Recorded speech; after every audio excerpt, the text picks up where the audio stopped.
Mary Metcalfe. Prof, always a pleasure to talk to you at this time of the year. It almost feels like a date that we have. It's such an important time, not just to get these results, but also, I guess, it gives us an assessment of how well we are doing as an education system. Always very good to talk to you. I think that it's a complex thing to cover a matric as a journalist because there's so many audiences. The most important audience is the families and the learners of those who wrote matric this year. And of course, we have to celebrate the achievement of those who will have succeeded. And I'm happy to see that there's so much happening in the media about supporting the learners who don't do as well as they hoped. But that's at the personal level. At the social level, the release of the NSC has come to be in the public eye, indicator of how the system as a whole is doing. But in fact, I don't think it's a very helpful indicator of how the system is doing because it's only one thing that's being measured. What's being measured is what percentage of learners of those who stayed in school until grade 12, many with multiple repetitions, actually passed. So that year, that statistic, we compare year by year. But in fact, the real figure is who are the learners that didn't make matric, who didn't write grade 12, and who we've lost along the way.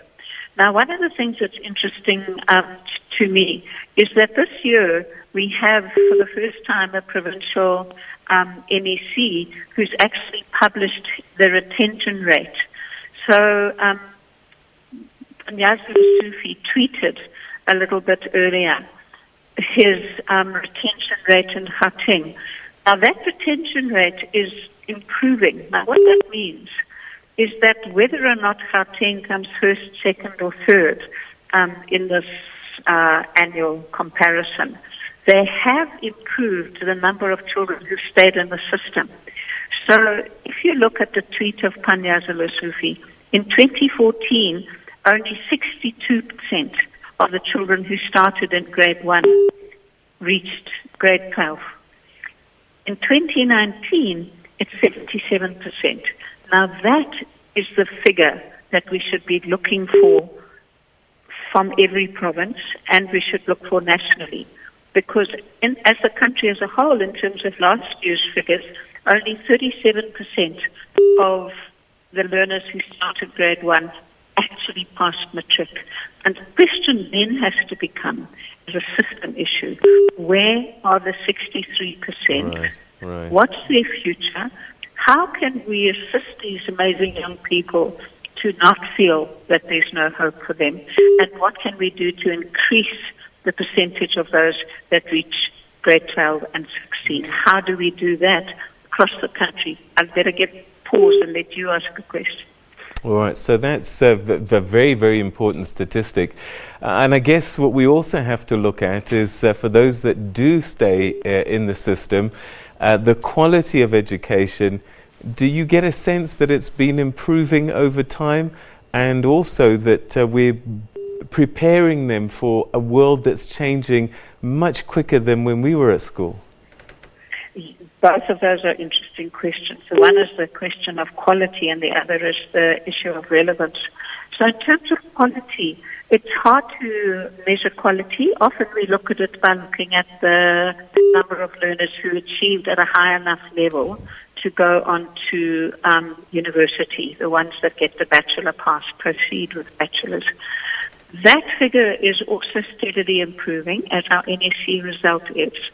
But the issue of quality for me has to start with firm indicators of quality from the foundation phase. The President has made a commitment in his State of the Nation address that all learners must be able to read with meaning by the age of 10.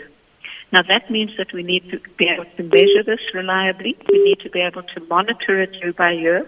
And if we get that fundamental component of quality right in the early years, I think the country is on a better path to not only quality education, but also to including more people in education.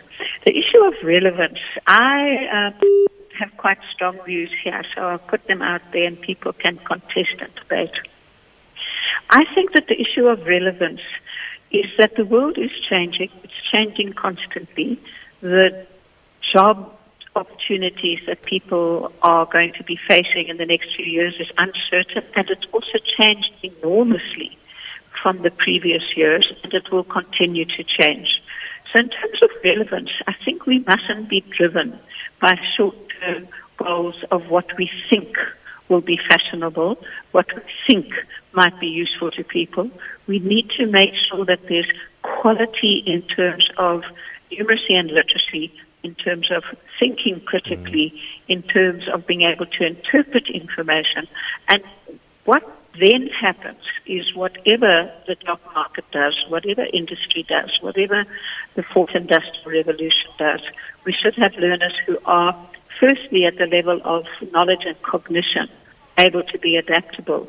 But secondly, it's the social. It's learners that are confident that they will be able to cope in different circumstances, that are eager to embrace change. And so education is not just about getting a good NEC.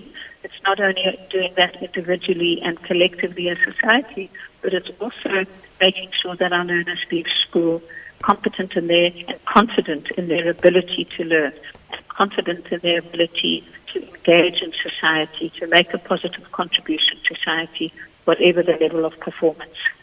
All right. Professor Mary Metcalfe, we're going to leave it there for the time being, but hopefully we'll chat to you again in the next day or so about the results themselves and what they're actually telling us. But thanks so much for your thoughts this day.